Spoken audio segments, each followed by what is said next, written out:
Welcome back to the Unusual Grace channel. It is always a pleasure to see you. Well, in part one, we heard the family setup and the journey to the point of her, trauma. Grace Ann has started to share her story. This is part two of her story. Before we jump in, I want to encourage you. If you have been blessed and ministered unto, if you have been edified, if you've been learning from this channel, subscribe now. Subscribe, hit that notification bell so you never ever miss an upload.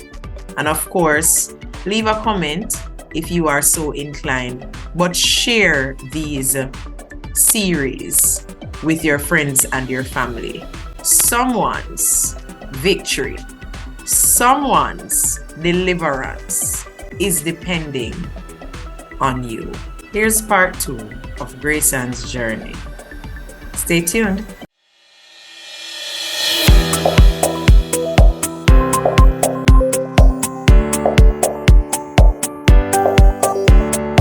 They came, they walk like as if they are going to the door to enter the living room.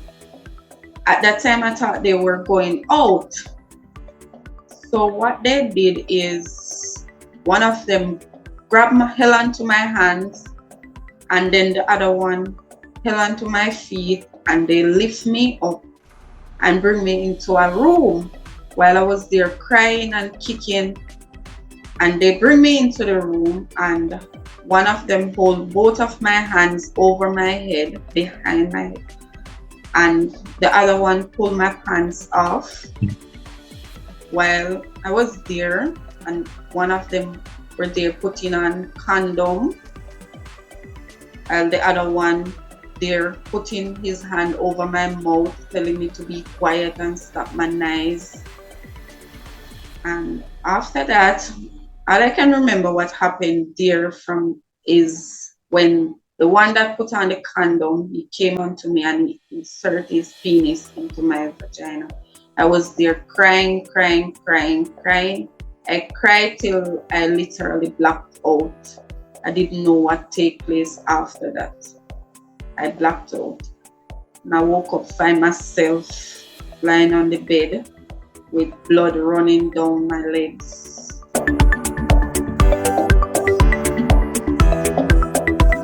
All right, so this is somebody's house.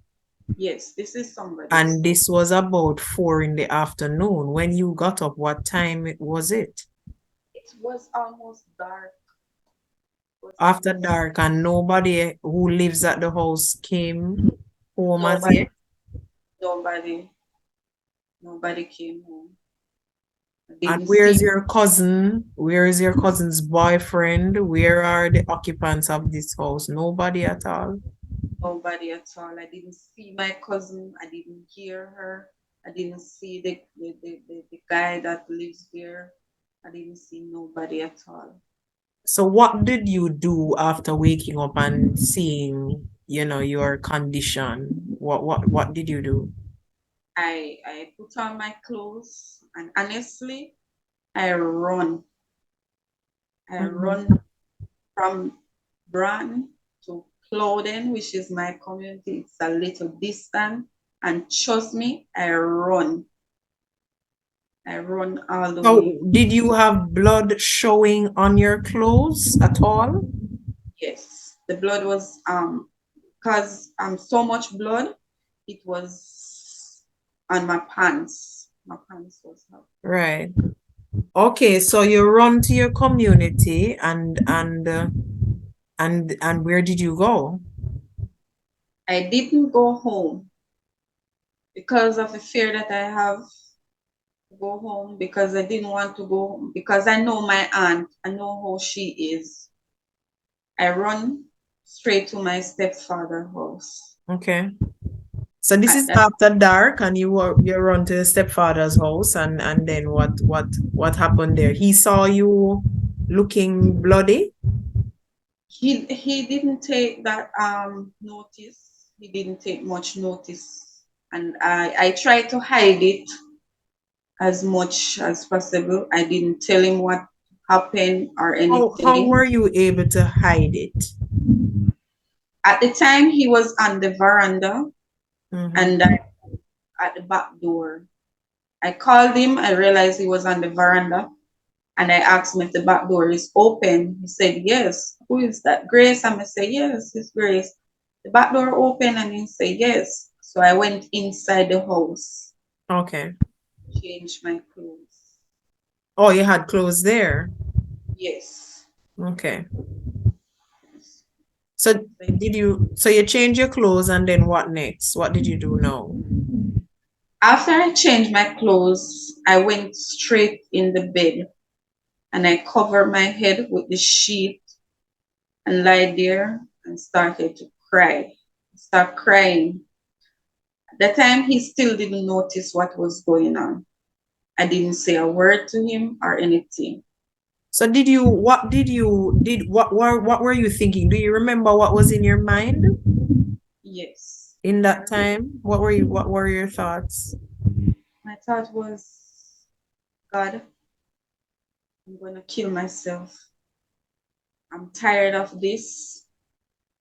I'm Mhm. tired of this. I'm going to kill myself. Say, God. It's like I was talking to God, just Mhm. like how you're here now talking. And I was like, God, answer me. Should I kill myself? If you don't work this out for me, I'm going to kill myself.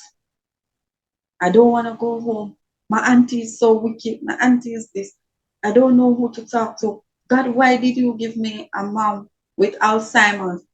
Why I don't have anyone to talk to? You know, that's So that's what's running through your mind now, a few right. hours after this incident. So you're under the sheet crying now and Yes. everything, and you're all of this is running through your mind. How did that day end? Okay. I was there. My stepdad, he came in the house now and he was like, oh, Grace, you stay down here tonight. I was like, yeah, I stay down here tonight. I can't manage my auntie and her ways them. He So was say, oh, did you ever stay there before, or you yes, just used to go and come? I have stayed there before, but Okay, not by myself. not It's by yourself. Okay. my sister and I, we always stay there Mm-hmm. some of the time, like a 1 or 2 night. All right. Yes. So while I was there in the bed now, it's late in the night, and I was there. I realized I fell asleep. I fell asleep, and I realized my stepdad was feeling me up. He was touching my breast.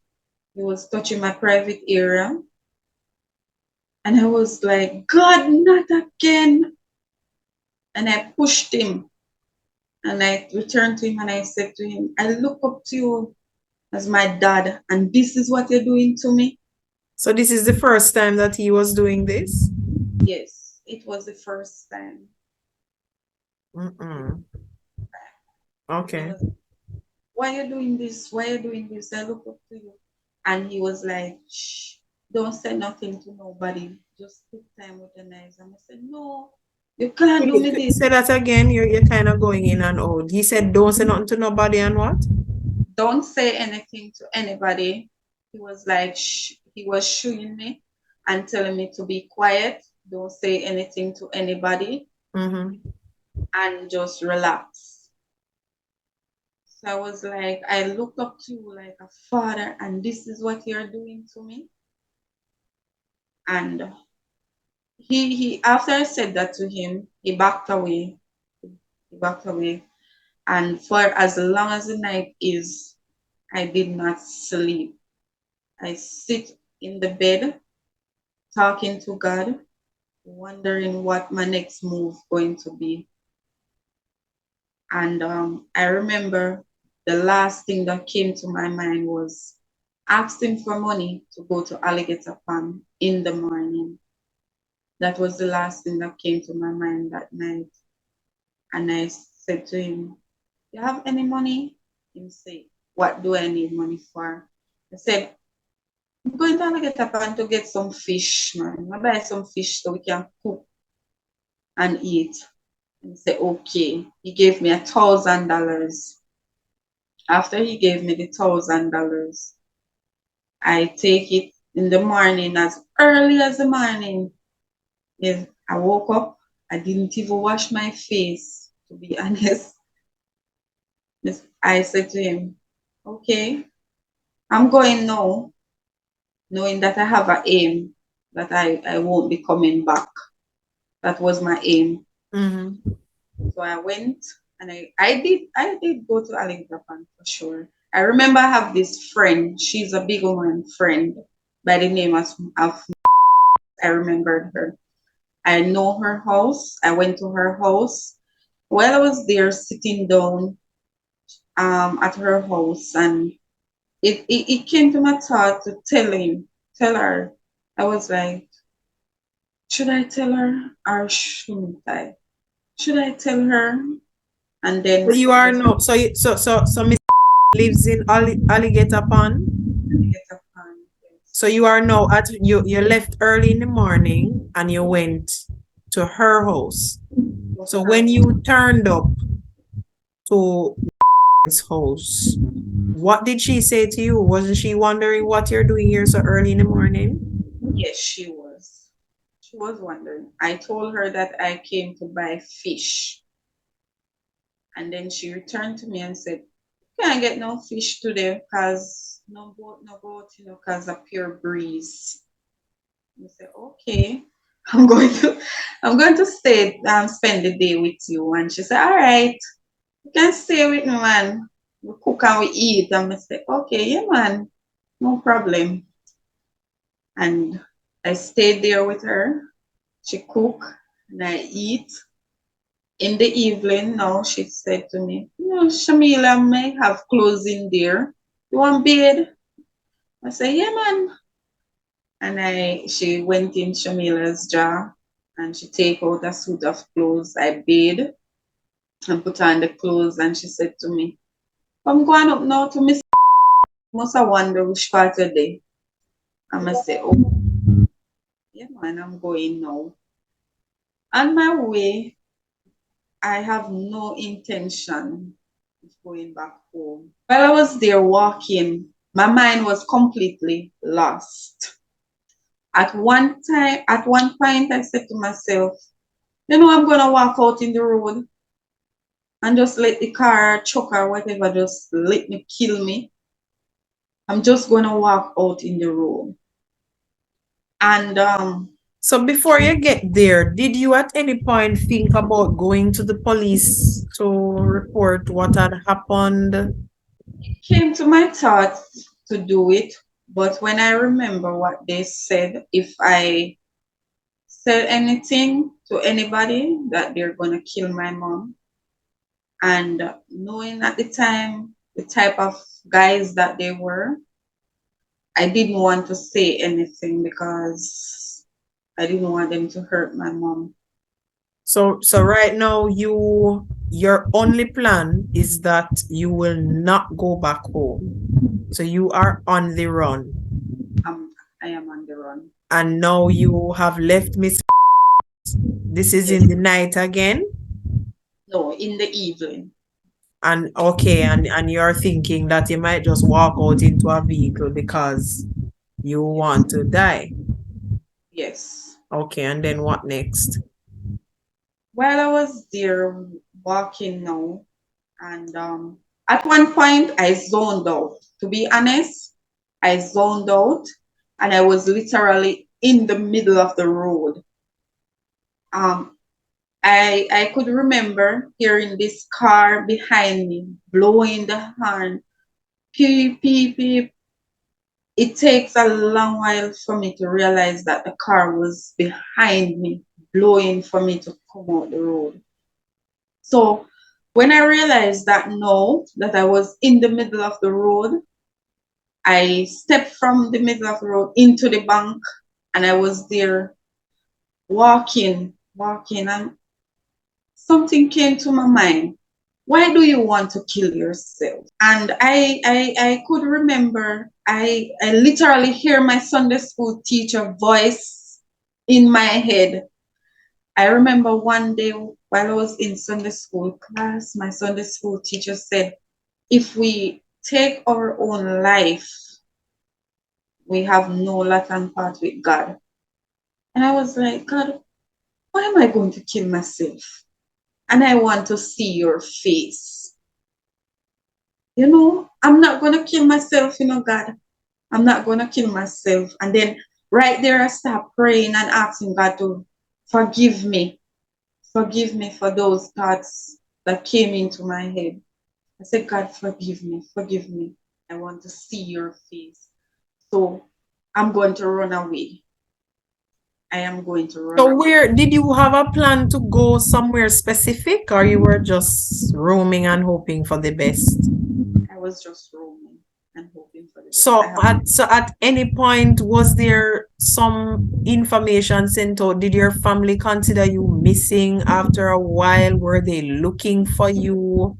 Where did you end up? So this is day 2 now after the incident, Yes. and you are thinking now, I want to see the face of the Lord one day, so I can't do this thing. I cannot do what I'm thinking about because you remember what you were taught in Sunday school. So Yes. where did you spend that night? Okay. While I was there walking on the road by myself, I remember I hear a truck behind me coming. Okay, as the truck was about to pass, I heard this guy on the truck said to me, "My girl, I go want you, you know." So I was like, God, you better make sure so that when I can rescue me, you know, because I'm not going home. So as I reach around the corner, the truck stopped at a bar. It was a red stripe truck. And I can remember one of the guy on the truck said to the guy that calls out to me, Fraser, that's how I met my husband. Fraser, see the girl there where they are called to, you know, see her here. So him say, where is she? And then him stop me and he said, you know, I want to have a word with you. So I stopped and I listened. And So this person who stopped you to say they want to have a word with you is the gentleman you ended up getting married to? Yes. Yes. All right. So you listened to him and he spoke, and then what happened after that? Yes. And bear in mind you are still 15 You're 15 and on the run. and the run. How old is Mr. Fraser at this time when he is giving you a word? He was 24. He was Okay. 24 at the time. Yes. He asked me, do you want to come home with me? Where are you going? Do you want to come home with me? My So answer was did Mr. Fraser know your age? no, he didn't. Okay. He didn't know my age. Afterward, no, he asked me my age, and I told him I was 17. Going on. Okay. Okay. Oh, that was nice. I told him that I was 17 years old. And because you don't want to go home, you see this as an opportunity to, you know, get somewhere to stay because you, by all means necessary, you don't want to go home. No. I mean, did you consider that if you went home, you would be, so your aunt, you say, would probably chastise you and so on, but did you consider that maybe your grandmother would have comforted you and they would have recognized something to be wrong and deal with those boys, because weren't all of those school boys living in the neighborhood? Did you consider any of those possibilities that eventually just go home and, you know, see if I can find refuge in my family? Yes, I know my grandma would. I know she would. Knowing my grandma, she would get down to the bottom of it. when it come on to like her grandkids, especially not even her kids, like her grandkids, she loves us. So she would get down to the bottom of it. But at that time, my grandma weren't at home. She was in Seaview Garden in Kingston with one of her daughter at that time. But she Okay. was, Okay. yes. All right. So you're talking to Mr. Fraser now, and what happened for that evening? I went with him straight home to his house. At that time, he was living with his mom, his dad, but not in the same house exactly. The same yard, but not the same house. Yes. Okay. I went there with him. I stayed there for the night. To be honest, that night he did wanted to have sex with me, and I told him no. I'm not in the position. I'm not ready to have sex. He asked me what's wrong, why I don't want to, and I explained to him what's wrong, why I don't want to, and that was the Thursday, and he said to me, "Oh, mommy going to the health center. You want to go there with her and have a checkup?" That's his mother. His mother, right? So when you say you explained to him what was wrong, you told him what happened with those boys, Yes, I did. and what was his reaction? His reaction was, you want to go to the police? You want me to bring you home to talk with your parents or whatever? I told him no. I didn't want to go. I just didn't want to go back there. Okay. Okay. So he said that his mother was going to the clinic, so you could go with his mother. Right. Right. Oh, Unfortunately, I did not. That was the Friday. I told him the Friday morning that mm. I want to go. And he gave me my fare and he gave me his number. And I took the taxi, to be honest. I reached halfway my journey home and I did not go home. So how I so how long were you on the run from home now? What how long were you on the run eventually?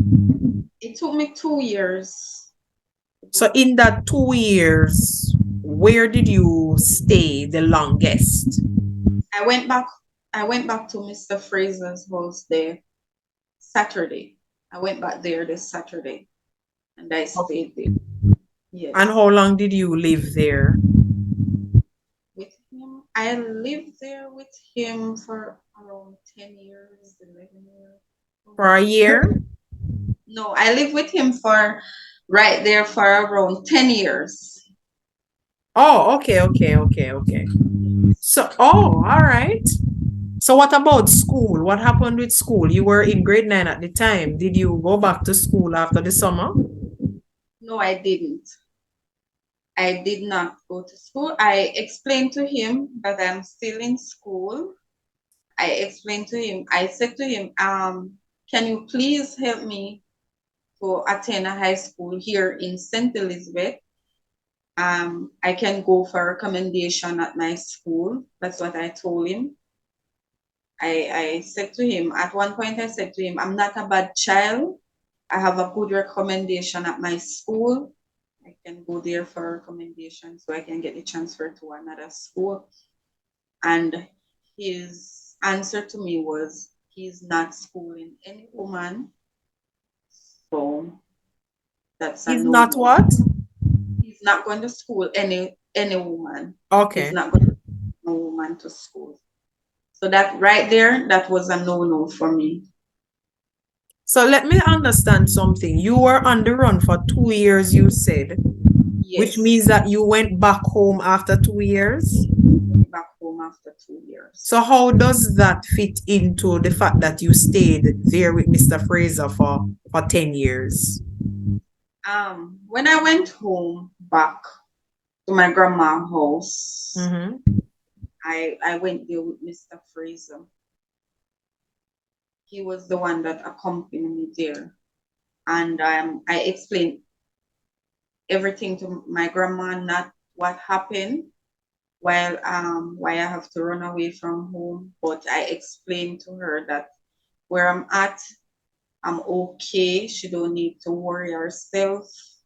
I will be fine and all of that. So was she happy to see you after 2 whole years? They didn't hear anything on the news saying that they're looking for grace and wholeness and anything like that. In all of 2 years, they didn't see you and nobody was looking for you?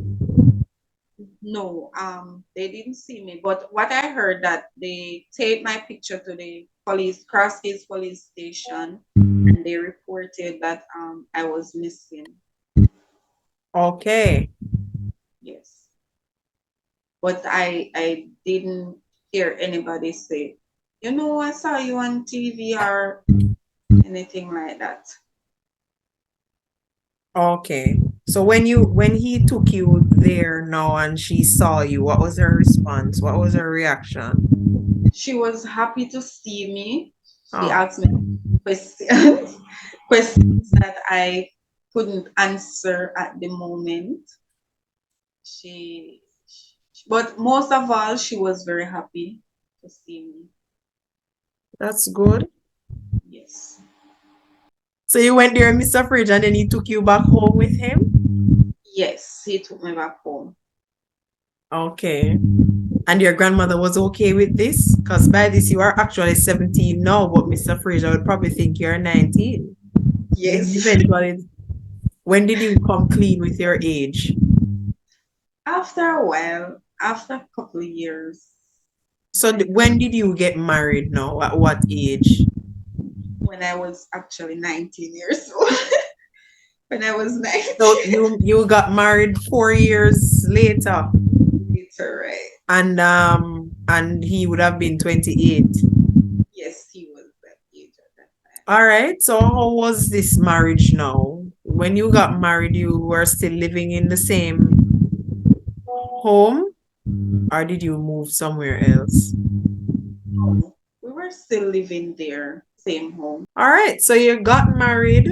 Were your family members at the wedding? Your grandma, auntie, cousins, your stepdad, your sister? Where is the cousin that from your father's side? What happened with her? Did you go and look for her, call her, wonder where she was? No.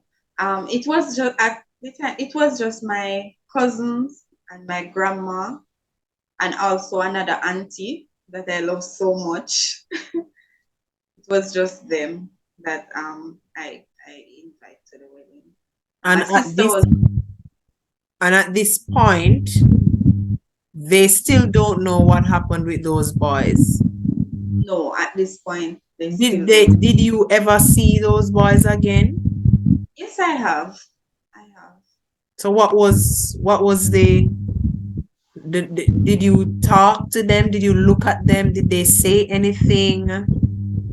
No, I like only say hi, hello, and that I don't bring up any conversation with them. Oh, so when you see them, you still say hi and hello? Yes, I still. I still. Okay. All right. So you are married now, and just tell us the rest of the journey. How was it for you in marriage? How were you affected in life by this trauma that you would have experienced? When did you go back to school, and where was God in all of this? When did you surrender totally to the Lord, and how did that help your faith, if in any way at all? What happened? Tell us that post side of the journey. Okay. In 2011, December 2011, I got baptized and also got married in the same time.